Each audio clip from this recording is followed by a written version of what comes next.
این ابزار بسیاری انتظار بودین. تلفنی که در دست ما یکون تلفن قیمت بها نیست.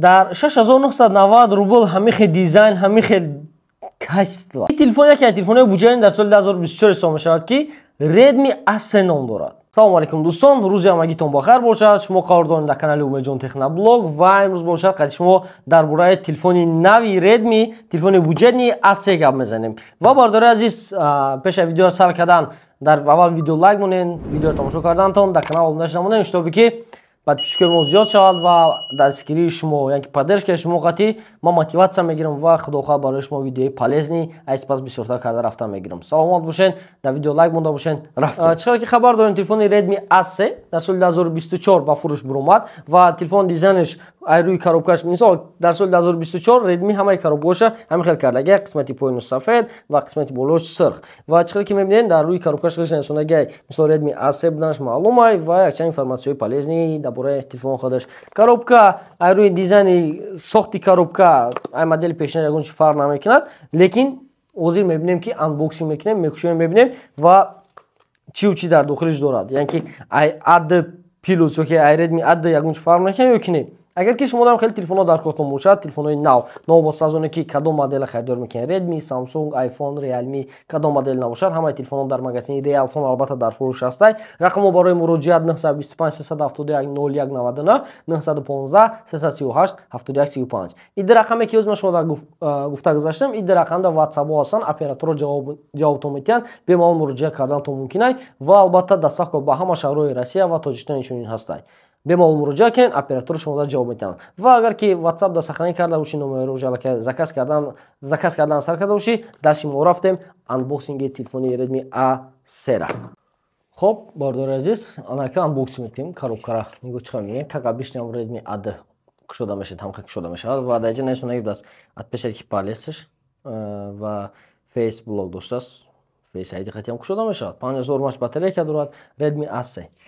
размери экрана 671 17.04 дисплейш диагонал дорад ин хеле ки диагоналш 17.04 аст ва дараҷа барои процессорш ва камераш гап зада цвети сабзш бардор азиз ҳозир мекушем мебинем ки чӣ хел свет расветкош қати ҳаст.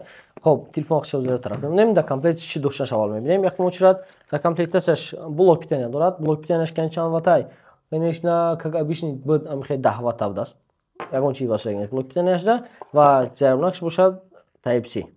Бистра зарядка нестай, обычный зарядник Type C дорад. Барои чи бистра зарядка нест, барои ки телефон буҷеди ҳисоб мешавад.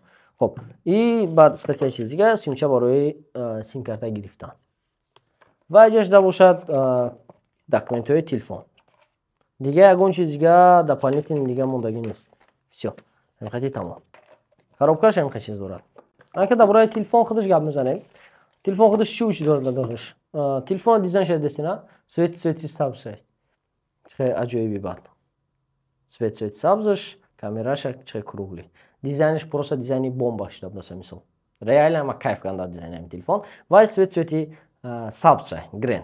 Ва дорад и телефон албатта свети кабут ва свети сиёҳ. Хоб бардараз ин се расветка хати баромадаги телефон шумо кадом светш интихоб мекарден? Шумо фикртон дар комментарий нависен. Телефон буҷе нест иншалло албатта барои падарка бениҳоят телефон хубай.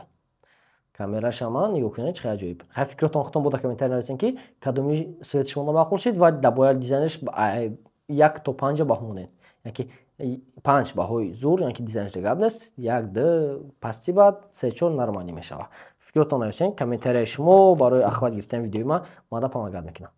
Ва телефон бошад дизайнаш ҳар масалан кабуту сиёҳ глянсивай ва бошад кожни. Фақат ин телефонро бечихоли сто бурдан камтар безеб мешавад пушташ ба ин хотир ки харидорӣ мекунед телефонро ба чихолаш харидорӣ кунед. Ва дизайни камераш бошад дута камера дорад якта спичка дорад. Камераи асл ини камераш бошад 13 мегапиксел, камераи ёрасон дорад, ин камераш бошад 2 мегапиксел макро камера меганаш ва дигараш бошад спичкаи телефон. Дар корпусш агар гап занем квадратика дар видеои пешнам нишон додам телефон рост меистад ва чиқар мебинед телефон рост меистад бе ягон мушкилӣ. Ва дар қисмати поён ҷои зармунаки Type C микрофон дар қисмати боло бошад ҷои наушник ва колонка дорад. Дар тарафи рост бошад кнопкаи паст баландкунак ва иҷа аст албатта отпечатки палец ё кнопкаи хомӯшкунак. дар инҷа ҷои слоти сим картаро бардор азиз. Ҷои слоти сим карта шоз мекушем бибинем ки чӣ хеле яъне флиш-карта мебара ё не. Беҳтарин телефони буҷаи флиш-карта мебарад, дута сим-карта, якта флиш-карта. Флиш-карта то 512 гигабайтара бемалол метавонед ки дар телефон ҷо кунед. Албатта телефончаи хубай поддерживать мекунад. Памятиш бошад, ҳаст дар телефона 64 гигабайташ ва ҳаст 28 гигабайташ. Яркостша максимални баланд кардагем, ба ин хотир камтар дар телефонои шумо дар видео безиён монисам, ва яркостша камтар мефурмонем, максимални яркости телефон. Уже экрани дестана чихи яркост додастаем. Ма камтар яркостша мефурмонем, чтобы ки шумо дар экран вид нашавад. Вид нашид? Хоб беҳтарин. Экран вид нашида бошад, ана ки нигоҳ кунед бардор азиз. Телефон кор куниш. Ин хел телефон кор мекунад ва албатта ин настройкаш медурем. Телефон ки дар дасти май и памяти 64 гигабайташ будаст. Батарейкаи телефон 5000 мАч ва памяти телефон бошад 64 гигабайт. Вақте телефон шумо автоматик гирифтед, уже аллакай 13 гигабайти занидад.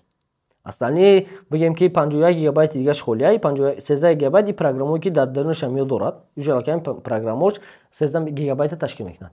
51 гигабайти дигаш холияй. ва дар ин телефон бошад аллакай программои даркори аст. Рустори чихар ки дар абзори пешна гуфтадам, и Play Market российский, дар дери Сбербанк, Тинькофф дига программа ҳастанд. И программа полезная, и программа истифодабарин. Ва дарши мерем, основное ки чира нишон дам мумкин. Зарядонакаш Type-C чихар ки гуфтум ҷои наушник дорад, это нормально, и барои мо плюс албатта барои чтобы ки телефони буҷаи албатта ҷои наушник, ҷои чиз зарядник доштагиш хубай. ва масъалаи камерашда тест мекунем бардори азиз. Ина камераш боз бошад якта ҳамин телефона свети сабзша дар ҳамин хел яркости ки дар офис аста ҳамин хел сурат мегирем ва шумо нишон метем бардори азиз. Хоб ина якта фокусировкаш кардам, вибр кардам ва так сурат гирифтам. И бардори азиз дар ҳамин состоянии офис ҳамин хел ҷои тиёмнида ман суратш гирифтам ва камтар яркосша мебардорем, чтобы шумо вид нашавад. Ина бардори азиз хатом аҳамият бидин. Чӣ хел сурат мегирад. Телефон буҷаи 13 мегапиксел камера дорад.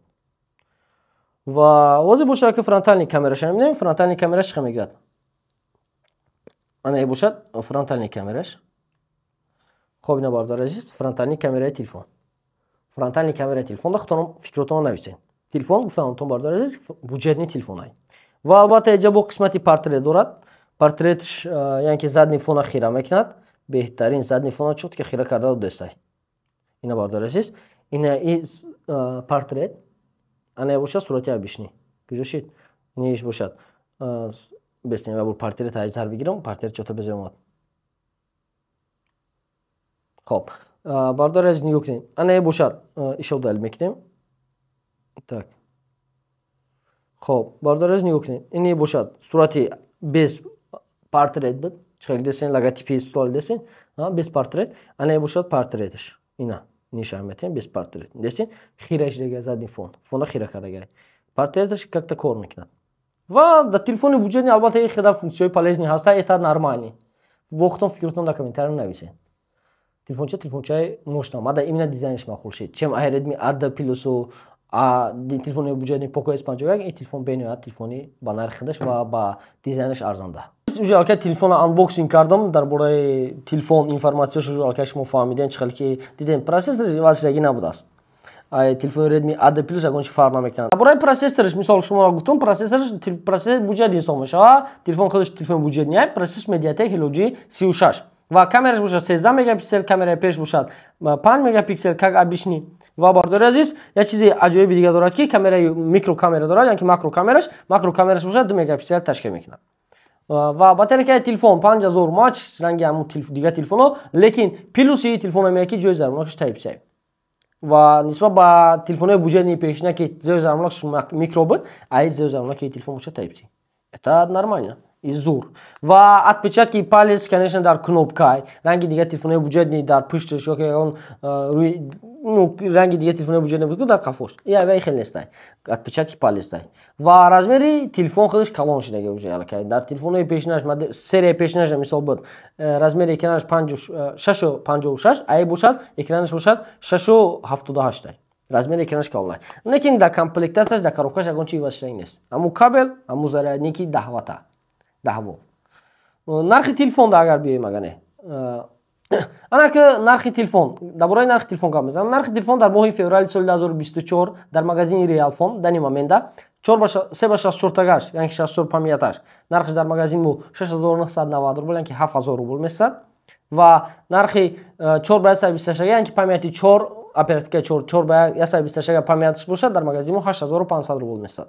Ки метавонед ки бемол омодаи магазини Реалфон харидорӣ кунед. Адресои мо дар шаҳри Москва, метро Бутырская, торговый центр Зелёний. Графики кори мо ҳар рӯза соати 10 саат то соати 10 бега ҳар рӯза кор мекунад ва рақаму барои муроҷиат дар рақамда муроҷиат карда мегиред ва агар ки худтон нияти омодан дошта бошед метавонед ки магазин биёед. Агар ки омода натавонед, шумо дар дигар шаҳрҳои Россия қарор доред ёки дар Тоҷикистон қарор доред, ҳеҷ боки нест. Тавассути почта Россия ёки тавассути самолет равонтон мекунем. Доставка ба ҳама шаҳрҳои Россия ҳастай ва ба Тоҷикистон ҳам низ доставка аст. Тоҷикистон дар байни 1 рӯз то 3 рӯза мерасад ва почта Россия зависит дуритон. бокси маъқул доништа бошад дар бораи Redmi A3 информация гирифта бошед, бениҳоят хурсандам. Дар канал обуношида бошед, дар видео лайк бонед ва дар комментария бошад фикротон нависед.